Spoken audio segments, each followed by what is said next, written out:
Labdien, mani sauc skolotāja Krista, un šo stundu es vēlētos sākt, aicinot tevi aplūkot šos attēlus, ko tu redzi. Tātad šeit ir trīs attēli, un kā tev šķiet, kas tiem ir kopīgs? Mhm. Stundā mēs dzirdējām tādas atbildes, ka tie visi mums stāsta kaut ko par vēsturi, ka šie visi attēli ir no Latvijas, tieši tā. Bet vai tu iedomājies, ka šajos visos attēlos ir redzami muzeji? Tieši tā. Pirmajā attēlā mēs redzam daļu no ekspozīcijas, kas ir Rīgas motoru muzejā. Otrajā attēlā mēs redzam Brīvdabas muzeja ainiņu, un pēdējā attēlā mēs redzam kaut ko no Latvijas Nacionālā mākslas muzeja. Padomā, varbūt šajos muzejos tu arī esi bijis un redzējis to ekspozīcijas. Un tieši tas ir tas, par ko mēs šodien runāsim. Mēs centīsimies atbildēt uz jautājumu, ko dara muzejā un kā vispār izveidot izstādi. Stundas mērķi ir uzzināt, kāpēc tiek veidota muzeja, un tāpat mums ir jāiemācās atrast informāciju par kultūras pieminekļiem novatā, jo šie kultūras pieminekļi bieži vien ir tieši arī muzejos. Nu, lūk, pirmais, ko es tev aicinu darīt, ir apskatīties mazo šo te video no Somas par to, kas vispār ir muzejs. Vai arī noskanēt ar kādu no savām viedierīcēm šo te QR kodu un noskatīties mazu video klipiņu. Nu, lūk, ja video es noskaties, tad droši vien tev ir viegli jau papildināt šeit tekstu. Tātad uzdevums ir ierakstīt atbilstošus trūkstošos vārdus par muzeju. Tātad muzejā uzkrāj un pēta dažādus vēstures avotus. Muzejā tiek veikts pētnieciskais darbs, muzejā tiek veidotas izstādes vai ekspozīcijas, kurās izstāde izpētītos vēstures avotus. Muzeji ir nozīmīgs informācijas avots. Apmeklētāji muzejā var aplūkot vēstures avotus un iegūt jaunas zināšanas. Nu, lūk, viens veids, kā varētu papildināt. Es aicinu tev arī tavā kladē pierakstīt, kas vispār ir muzejs. Tātad muzejs ir zinātniska iestāde, kas vāc, glabā, pētī un izstāda vēsturiskus dokumentus, kultūras pieminekļus. Un šeit arī iekvās tev atsauc atmiņā, kāda ir kultūras pieminekļu veidu. Tev, ja tu pašķer kladi atpakaļ, ir pierakstīti zirneklītī kultūras pieminekļu veidi, bet tie var būt, jā, arī mākslas darbi, arī kolekcijas, arī konkrēti dokumenti. Aicinu tev pierakstīt, kas ir muzejs, un, ja es jau pierakstījis, tad vari papētīt šīs fotogrāfijas, kur arī pirmajā redzams Rīgas motoru muzejs, un otrajā ir tātad mākslas muzejā, kur krājumā tiek glabāti mākslas darbi, kas arī ir kultūras pieminekļi. Nu, lūk, ja es pierakstīšu, tad dodamies tālāk. Darbs ar tekstu, kur, protams, mums mērķis ir arī atrast atbildi. Teksts ir ar 3 rindkopām. Mums ir jāatrod atbildes uz jautājumu, kādi ir muzeja darbinieka pienākumi. Vari apstādināt mācību video un lasīt pats, vai arī lasīt kopā ar mani. Muzeja darbinieki veic dažādus uzdevumus. Lai muzejā būtu ko izstādīt, vispirms ir jāiegūst dažādi priekšmeti, jeb vēstures avoti. Tie veido muzeja krājumu. Muzeja speciālisti un eksperti ne tikai rūpējas par krājuma drošību, bet arī pēta, izzina un analizē vēstures avotus, nosakot, cik sen ir priekšmeti, kur un kā tie izmantot vai kāpēc tie radīti. Mūsdienās, izmantojot digitālus mērinstrumentus un aprēķinus, ir iespējams iegūt plašu informāciju un noteikt, piemēram, cik seni ir dinozauru kauli. Kad vēstures avoti ir apzināti, muzeja darbiniekiem ir jāpieņem lēmums, ko un kā no krājumā esošajiem priekšmetiem izstādīt apskatē. Krājuma priekšmetus, ko izvēlas izstādīt, sauc par eksponātiem. Pie eksponātiem tiek izvietota izzinoša informācija. Visu eksponātu kopums ir ekspozīcija. Ekspozīcija, viens interesants, ir aplūkot un uzzināt daudz jauna. Nu, lūk, teksts pamatīgs, arī dažādi jauni jēdzieni, tāpēc skaitā tādi jēdzieni kā muzejs, muzeja speciālisti, eksperti, krājums, vēstures avoti, eksponāti, ekspozīcija. Nu, lūk.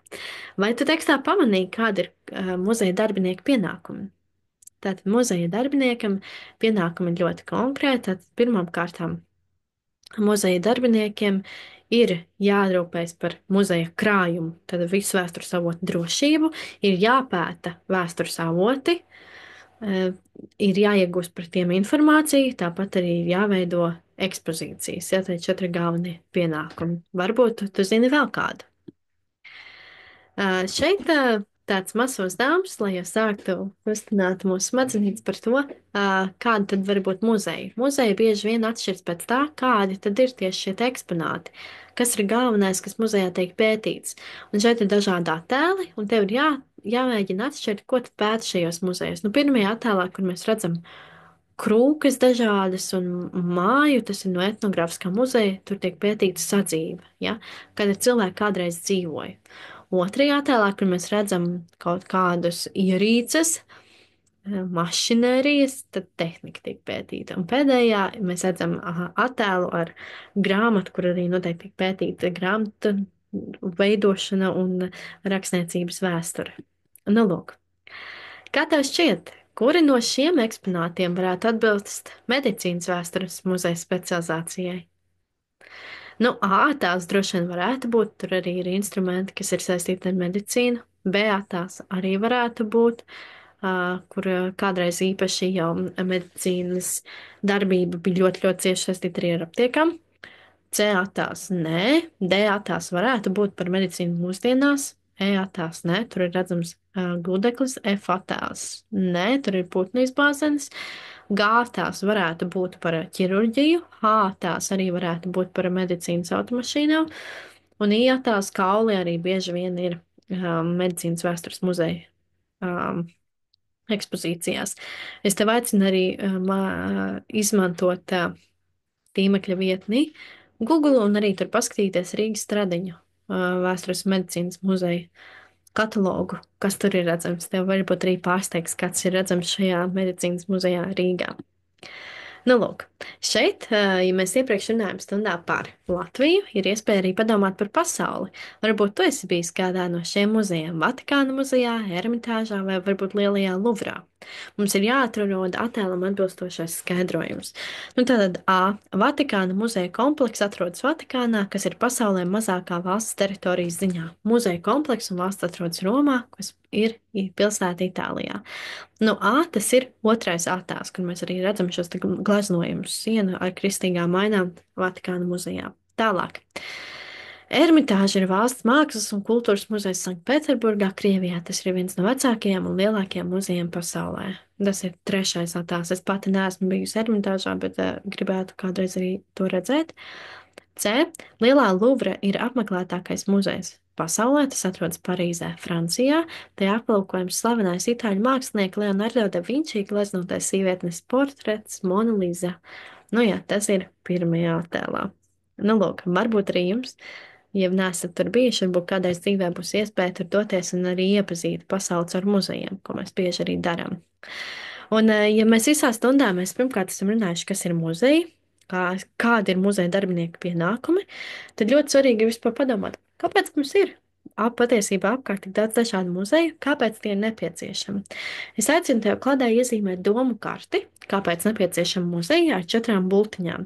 Tad noskanēt QR kodu, noskatīties mācību video un video skatīšanās laikā papildināt savu domu karti. Tātad uzzīmējam domu karti, tad skatāmies video, ko mēs varam redzēt atverot QR kodu. Ja jūs nevarat atvērt QR kodu, tad jūs varat arī tava klase LV ierakstīt, kāpēc nepieciešama muzeja un noskatīties šo video. Un video skatīšanās laikā piefiksējiet sev 4 iemeslus, kāpēc muzeja ir nepieciešama. Nu, lūk, vai tev iznāca tāpat kā man? Tātad muzejos sakrātais ir svarīgs un liels informācijas apjoms par vēsturi. Muzeja ir vieta, kur notiek pētniecība. Muzeja parāda, skaidro kādu vēstures posmu, mākslu, dabu vai zinātni, un muzeja ir svarīgi, lai saglabātu pagātnes, gan šodienas liecības un nodotu mūsu zināšanas tālāk citām paudzēm. Paldies par darbu šajā stundā. Padomā, kā tev veicās, vai tev izdevās izpildīt stundas mērķus, un iespējams, ka tev radās interese papētīt, kādi muzeji ir tev tuvajā apkārtnē un uz kuriem tu varētu doties. Paldies par stundu, un, ja ir kādi jautājumi, droši man raksti skolas mācību vidū.